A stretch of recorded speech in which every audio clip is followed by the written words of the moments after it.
सर्वप्रथम सर्वांना मराठी राजभाषा दिनाच्या हार्दिक हार्दिक शुभेच्छा।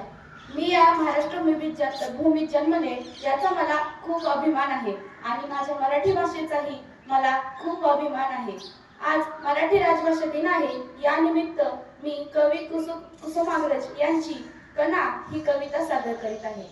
ओळखलत का सर मला पावसात आला कोणी, कपडे होते कर्दमलेले केसावरती पाणी, क्षणभर बसला नंतर हसला बोलला वरती पाहून, गंगा माही पाहुणी आली दिली घरट्यात राहून, माहेर वाशिन पुरी सारखी चार भिंतीत नाचली, मोकळ्या हाती जाईल कशी बायको मात्र वाचली, भिंत खचली चूल विजली होते नव्हते नेले, प्रसाद म्हणून पापण्यांमध्ये पाणी थोडे ठेवले, कारभार नेलं घेऊन संगे सर आता लढतो आहे, भिंत पडकी बांधतो आहे चिखलगाळ काढतो आहे, खिशाकडे हात जातात हसत हसत उठला, पैसे नको सर जरा एकटेपणा वाटला, मोडून पडला संसार तरी मोडला नाही कणा, मोडून पडला संसार तरी मोडला नाही कणा, पाठीवरती हात ठेवून नुसते लढ म्हणा, पाठीवरती हात ठेवून नुसते लढ म्हणा, नुसते लढ म्हणा। धन्यवाद।